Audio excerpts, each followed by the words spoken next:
নমস্কার বন্ধুরা, সুমনাজ ক্রিয়েশনে আপনাদের সকলকে স্বাগত। আশা করি সবাই ভালো আছেন। আজ আবার একটা রেসিপি নিয়ে এসেছি, তো চলুন শুরু করা যাক।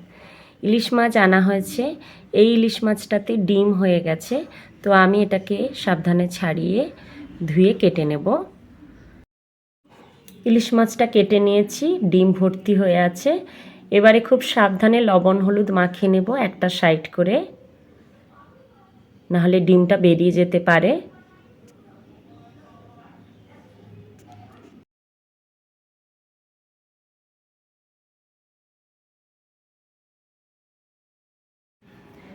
মাছগুলোকে অন্য সাইডেও লবণ হলুদটা মাখিয়ে নিচ্ছি আমি।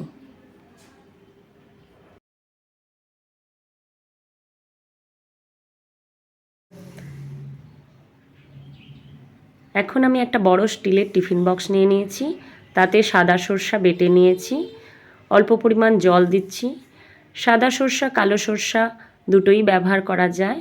এখন একটু নারকেল বেটে নিয়েছি, সেটাও দিয়ে দিচ্ছি।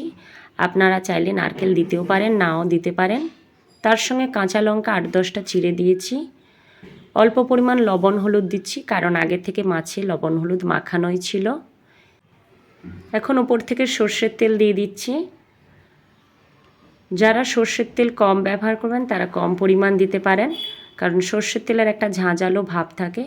যারা খুব বেশি ঝাঁঝ পছন্দ করেন না তারা অল্প পরিমাণ সর্ষের তেল ব্যবহার করতে পারেন। এরপরে মাছগুলো একে একে আস্তে করে দিয়ে দিচ্ছি। মাছগুলো এভাবে দিয়ে আমি আধ ঘন্টা মশলার মধ্যে রেখে দেব। মশলাটা ভালোভাবে মাছের মধ্যে ঢুকেও যাবে। ওপর থেকে কাঁচা লঙ্কা কয়েকটা দিয়ে দিচ্ছি। ঢাকা দিয়ে আধ ঘন্টা রেখে দিচ্ছি। আধ ঘন্টা পরে একটা কড়াইতে জল নিয়ে নিচ্ছি, তাতে একটা স্ট্যান্ড বসিয়ে দেব। ওর মধ্যে টিফিন বক্সটা দিয়ে আমি এখন একটা ঢাকা লাগিয়ে দেব। মিডিয়াম আঁচে রান্না করব 20 থেকে 25 মিনিটের জন্য। 20-25 মিনিট পরে আমি এই যে চলে এসেছি, আমার ইলিশের ভাপাটা তৈরি হয়ে গেছে। দেখুন বন্ধুরা, কি সুন্দর কালারও হয়েছে, গন্ধও হয়েছে খুব সুন্দর। এখন গরম গরম ভাতের সঙ্গেই পরিবেশন করতে হবে ইলিশের ভাপা। কেমন লাগলো বন্ধুরা অবশ্যই জানাবেন। ভালো লাগলে লাইক শেয়ার কমেন্ট করবেন। ধন্যবাদ।